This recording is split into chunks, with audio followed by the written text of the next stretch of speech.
Hello everyone, welcome back to my channel. और मैं हूं मधुलिका। और आज फिर आप लोगों से छोटी सी बात जो है वो करने के लिए आई हूं।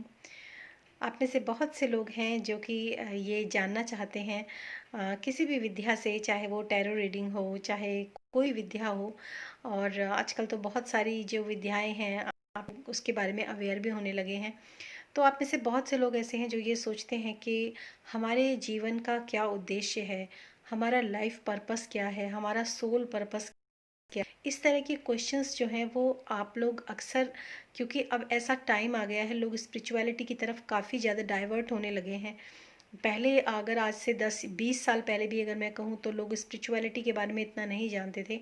लेकिन आजकल जब से मैंने इस चैनल के ऊपर मैं आई हूँ, मैंने देखा है कि न सिर्फ एजेड बल्कि हर उम्र के लोग, हर हर लड़के, हर मतलब हर एक उम्र के लड़के और लड़कियां, लेडीज़ जो हैं वो बहुत ज़्यादा स्पिरिचुअलिटी की तरफ काफ़ी ज़्यादा अवेयरनेस उनके अंदर भी है।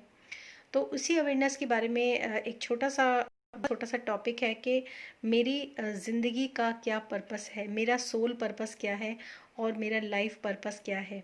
ये आप में से बहुत लोग हैं जो जानना चाहते हैं और इसी उधेड़-बुन में कई बार रहते भी हैं कि क्यों मैं इस दुनिया में हूँ, क्या कारण है मेरे इस दुनिया में आने का, मैं क्या करने आया हूँ या क्या करने आई हूँ, या फिर मेरे मतलब मेरा फ़र्ज़ क्या है, मेरा कर्म क्या है, मेरा धर्म क्या है।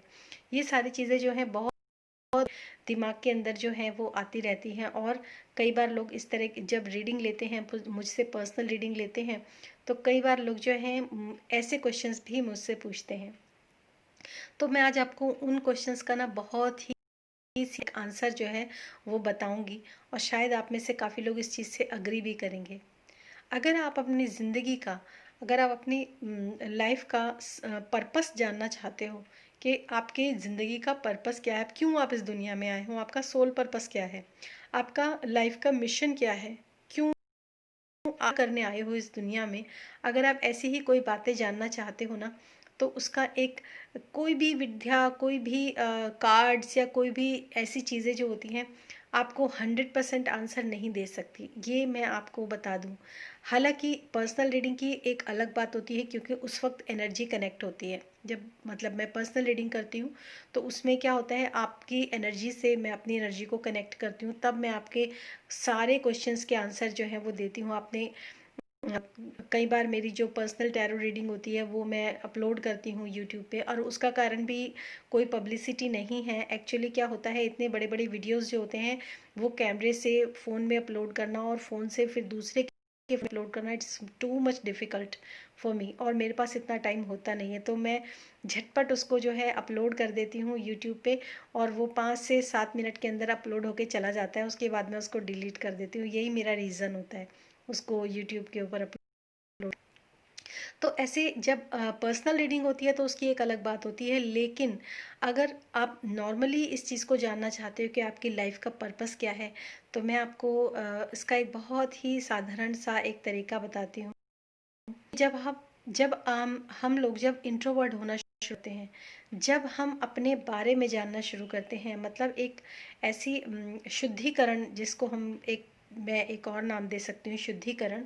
जब हम अपना शुद्धिकरण करने लगते हैं, जैसे कि हमने किसी भी चीज़ लिया कि मैं आज किसी भी तरह की फास्टिंग करूँगा या मैं फास्टिंग करूँगी। जब हम किसी भी तरीके से स्पिरिचुअल होने की कोशिश करते हैं, जब हम अपने अंदर की क्लींजिंग करते हैं, जब हम अपने अंदर के जो बहुत ज़्यादा सैड इमोशंस होते हैं, दुख इमोशंस जो होते हैं जीवन में, अपने पास्ट लाइफ से या फिर अपने इस जीवन में, अगर चाइल्डहुड से मैं बोलूँ तो बहुत सारे ऐसे दुख और दर्द जो होते हैं वो अपने जीवन में समेट कर उनके साथ ही आगे बढ़ते हैं ज़िंदगी में, उन्हीं को ढोए रहते हैं।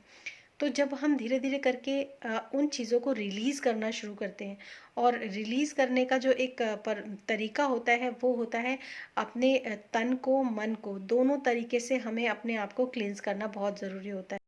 जब हम अपनी क्लींजिंग के प्रोसेस में आते हैं, जब हम अपनी चीज़ों को चाहे हम अपने अगर मैं आपको एक बात बताऊं, आप इस चीज़ को समझिएगा कि एक ही सिक्के के दो पहलू होते हैं। आपकी बॉडी की क्लींजिंग और आपके मन की क्लींजिंग एक ही सिक्के के दो पहलू हैं, चाहे आप इधर से देखें या इधर से देखें। अगर आप देखेंगे कि क्यों ऐसा होता है कि जब आप सुबह सुबह एकदम आप फ्रेशन अप हो जाते हैं, मतलब जब आपको अच्छे से आपको स्टूल वगैरह पास बहुत ज़्यादा खुल के एकदम मोशन हो जाता है, उसके बाद क्यों आप इतने सेटिस्फाइड होते हैं, क्यों आप इतने खुश होते हैं? क्योंकि हमारा तन और हमारा मन ये कोई अलग अलग चीज़ें नहीं हैं। अगर हम जीवित हैं जब तक, तब तक ये चीज़ें एक साथ ही चलती हैं।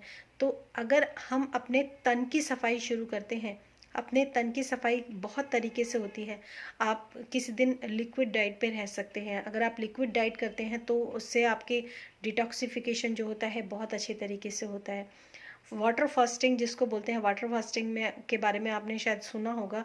वाटर फास्टिंग जो होती है वो बहुत इम्पॉर्टेंट होती है। मतलब हमारी जो बॉडी होती है, हमारी जो इंटेस्टाइन होती है, जो उसके अंदर जहाँ पर भी गंदगी जो होती है वो जो कई सालों से जमा होती है, जब वो गंदगी भी निकलनी शुरू होती है तो उसके साथ जो जुड़ी हुई बहुत सारी स्टक नेगेटिव एनर्जीज जो होती हैं वो भी फ्लैश आउट होनी शुरू हो जाती हैं। तो अगर आप इस तरह की कोई भी लिक्विड डाइट या फिर वाटर फास्टिंग, इस तरह का कोई भी प्रोसीजर अगर आप अपनाते हैं, मैं ये नहीं कहूँगी कि आप ऐसा करें, लेकिन आप अपने शरीर को ऐसा ज़रूर कर सकते हैं कि आप कुछ दिनों के लिए अनडाइजेस्टेड फूड और कुछ दिनों के लिए मिलेट्स या फिर दालें या फिर अनाज, इस तरह की चीज़ें छोड़कर अगर आप सात्विक भोजन पे आते हैं, अगर आप फल और सब्जियों का सेवन ज़्यादा करते हैं, पानी का सेवन ज़्यादा करते हैं, तो वो एक लॉन्ग प्रोसेस होता है, पर वो भी डिटॉक्सिफिकेशन में ही आता है।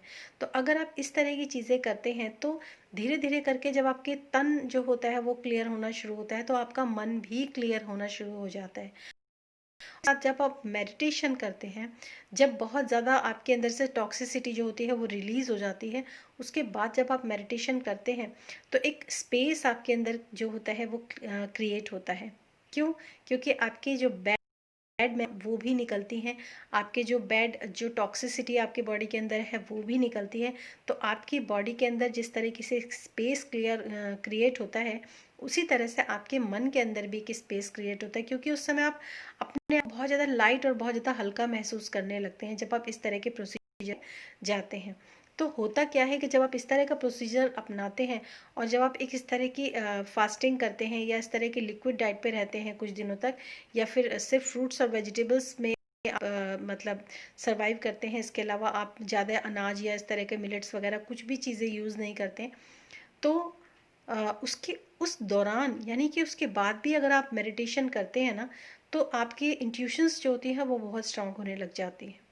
आप ये चीज़ जान पाते हो कि मतलब उस समय पर आप अपने से जुड़े हुए जितने भी सवाल आप उस मेडिटेशन में हो या फिर उस दौरान जब आप ध्यान करते हैं, वो बहुत अच्छा समय होता है। अगर आप उस समय ध्यान करते हैं ना, तो ये बहुत ही ज़्यादा अच्छा समय होता है, बेस्ट टाइम होता है, जब आप अपनी क्लींजिंग प्रोसेस में भी होते हैं और उस चीज़ को आप ध्यान के साथ भी जोड़ते हैं।